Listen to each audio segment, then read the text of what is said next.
Okay, this is chapter 14. It's for Tuesday, April 28th, and it's called Ambush.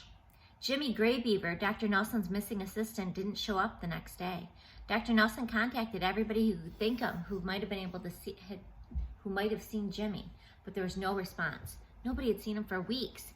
He had gone out into the brush on a lead about Soapy Smith's hideout and had never come back. With that in mind, Uncle Justin had Swede go out and purchase some guns for the expedition. I'm gonna skip that. Certainly it's no surprise, said Uncle Justin, but I'm glad we were able to pick these up, but it's sad to say all the same to know that we need something like this.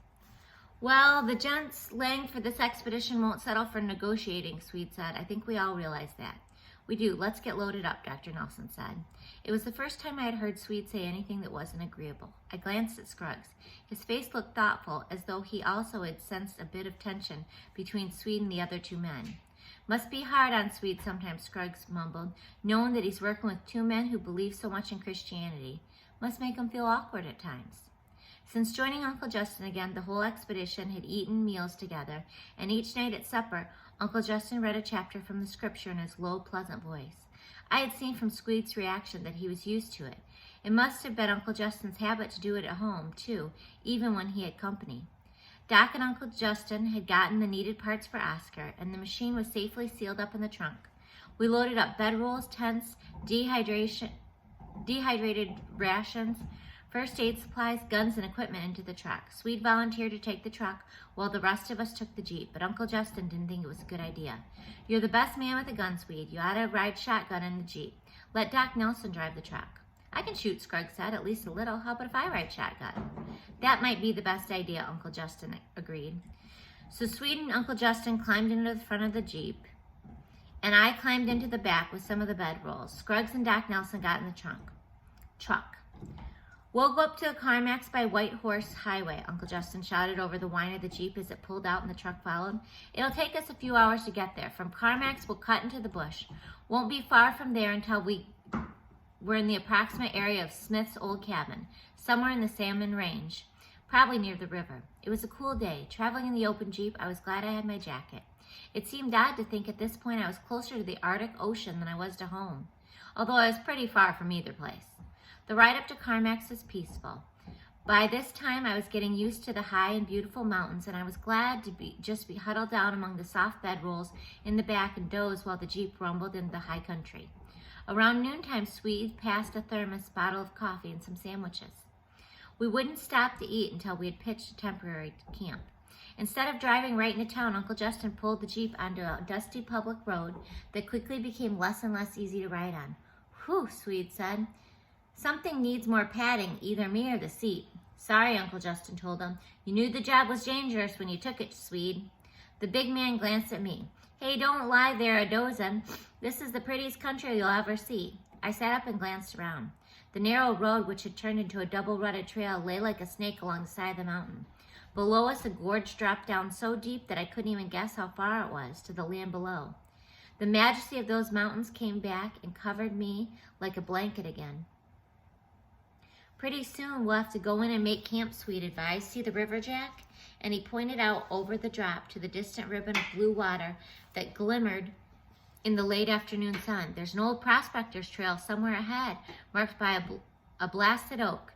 Unless the rangers came and cleaned it out. Keep your eyes peeled, Jack. It'll be on our right. I obeyed him, but it wasn't necessary because he spotted it. We turned off, and now the way became really torturous. Branches met across the trail and whipped back and forth as we forced our way through. Uncle Justin and Swede had the windshield to protect them from getting whipped by branches, but Swede told me to get my head down and keep it down if I didn't want a black eye from the pine or spruce tree. The Jeep bucked and jounced, and every now and then, one or two wheels sank down really low into a king-size pothole or rut. My insides were doing flip-flops from all that bouncing around. Behind us, the gears of the truck groaned, and it swayed crazily as it tried to follow us. In the passenger seat, Scruggs waved cheerily at me. I realized that he had loosened up a lot on this trip, and I was glad. I thought at last he had gotten to like me. The trail started to snake down a less steep side of the gorge, but it still was plenty steep, I tell you. The trees cleared out all of a sudden, and we had graded we had the graded way down ahead of us. Clean pure air on the right and a high tree-lined wall mountain on the left. I shut my eyes for the ride downhill, but suddenly Swede yelled, "Over the side, everybody!" And something pinged off the hood of the Jeep.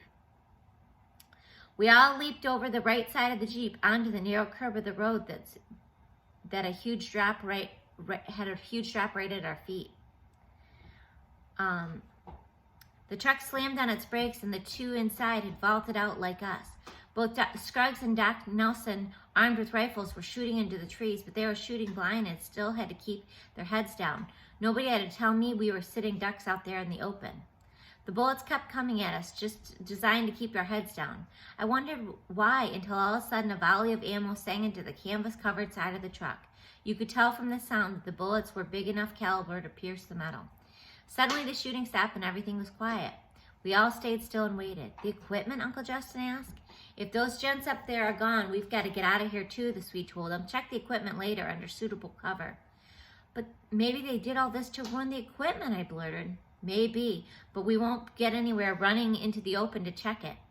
We waited for a while longer. Swede stood up and boldly fired into the trees and nothing happened.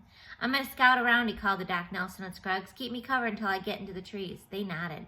He snaked off toward the other side of the Jeep, then along the truck, and then back into the trees where he had come from. For a moment I heard him in the brush, still working his way higher, and then everything was still. Uncle Justin was sweating. I knew he was thinking about Oscar. That volley of bullets wouldn't have damaged anything seriously except the equipment and maybe some of the bottles in the first aid kit.